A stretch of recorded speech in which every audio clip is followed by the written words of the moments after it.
अस्सलाम वालेकुम। आज मैं बना रही हूँ चने की दाल से बर्फ़ी और बहुत टेस्टी ये बर्फ़ी तैयार होती है, बहुत इजीली तैयार हो जाती है। ये बर्फ़ी मैं तैयार करूँगी 1 कप चने की दाल से। 1 कप चने की दाल से काफ़ी ज़्यादा बर्फ़ी तैयार हो जाती है। आप इसे चाहें तो हलवे के तौर पर भी खा सकते हैं और चाहें तो आप इसकी टुकड़ियाँ काट कर बर्फ़ी की सूरत में भी पेश कर सकते हैं। तो दोनों तरीक़ों से हम इसे बनाकर खा सकते हैं। स्टार्ट करते हैं रेसिपी। यहाँ पर चने की दाल ली थी 1 कप, इसे मैंने पानी में भिगो दिया था तकरीबन 1 घंटे के लिए। 1 घंटे के बाद अब चने की दाल काफ़ी फूल चुकी है, इसे हम छान लेंगे, पानी को अलग कर देंगे। एक कढ़ाई में लेंगे घी।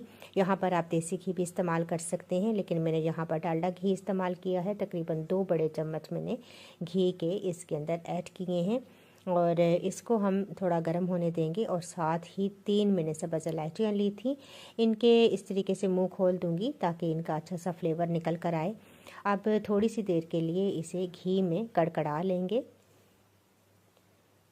बस 1 मिनट के बाद अब हम इसमें दाल डाल देंगे और दाल को अब हम घी के साथ अच्छा सा फ्राई कर लेंगे।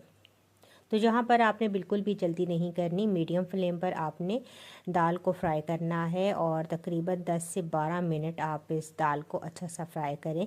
मैंने तकरीबन 10 मिनट दाल को फ्राई किया था और बहुत अच्छी दाल जो है फ्राई हो चुकी थी। तो यहाँ पर आप दाल को चेक भी कर सकते हैं, टेस्ट करके देखें कि इसके अंदर कच्चापन तो नहीं है। इसके बाद जैसे ही दाल फ्राई हो चुकेगी तो हमने जो सब्ज़ इलायचियाँ डाली थी, तकरीबन 3 सब्ज़ इलायचियाँ थी, इनको मैं निकाल लूँगी। और अब मैं इस दाल को डालूंगी ब्लेंडर जग में और इसे हम ब्लेंड करके इसका पेस्ट बना लेंगे।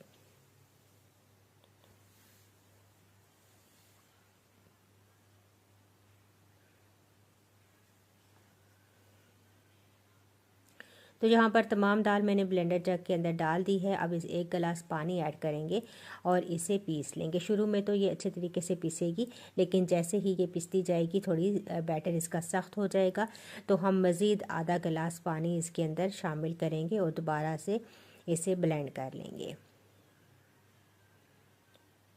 और ये देखिए बहुत ज़बरदस्त सी अब हमारी दाल जो है वो दानेदार दाल जो है पिसती है इस तरीके से।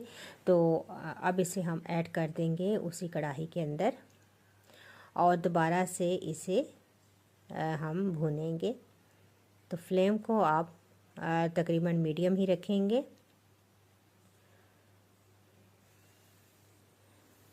तो यहाँ पर हम अब इसकी भुनाई शुरू कर देंगे। अब हमने इसको इतना भूनना है कि इसके अंदर जो पानी है वो खुश्क हो जाए और दाल जो है वो अच्छी सी भून जाए।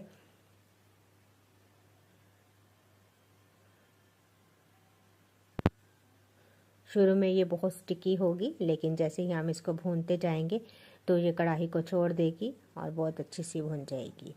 तो यहाँ पर मैंने तकरीबन ½ कप इसके अंदर चीनी डाली है। आप इसके अंदर 3/4 कप चीनी ऐड करेंगे।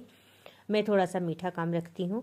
तो यहाँ पर मेरे पास जर्दे का कलर था, तकरीबन 1/4 टीस्पून में इसके अंदर ऐड करूँगी ताकि अच्छा सा बर्फ़ी का कलर आ जाए। तो इसे हम अच्छे तरीके से मिक्स करेंगे। तो बराबर अब हम चम्मच चलाते रहेंगे, क्योंकि अगर आप इसे छोड़ देंगे तो कढ़ाई के साथ जो है बैटर चिपकना शुरू हो जाएगा। तो साथ साथ आप चम्मच चलाते रहें। अब इसके अंदर मैं शामिल करूँगी ½ कप खुश्क दूध। इस स्टेज पर आप इसके अंदर खोया भी ऐड कर सकते हैं। खुश्क दूध की क्वांटिटी भी बढ़ा सकते हैं। ये आपके अपने ऊपर डिपेंड करता है कि आप कितना इसके अंदर फ्लेवर को रिच करना चाहते हैं। तो अगर आप दाल पीसते वक्त दूध का इस्तेमाल करें तो वो भी आप कर सकते हैं, लेकिन मैंने पानी के साथ दाल को पीसा था, आप दूध के साथ भी पीस सकते हैं। इसके बाद कुछ नट्स थे मेरे पास, ये भी मैंने इसके अंदर ऐड कर दिए हैं। आप देखिए कि साथ साथ जो बैटर है वो सख्त होता जा रहा है। तो इस तरीके से मुसलसल आप इसको चलाते रहें। तो यहाँ पर देखिए अब आहिस्ता आहिस्ता मिक्सचर गाढ़ा हो चुका है और इसने कढ़ाई के साथ चिपकना भी छोड़ दिया है।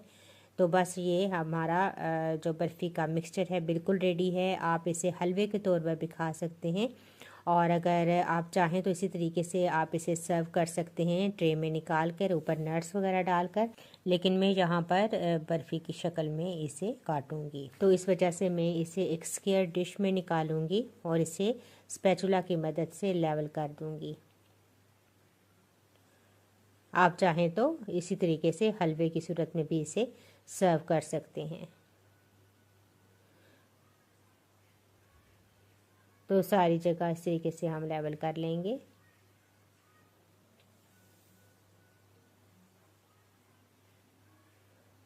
बस अब आप इसके ऊपर थोड़े से नट्स वगैरह डाल दीजिए।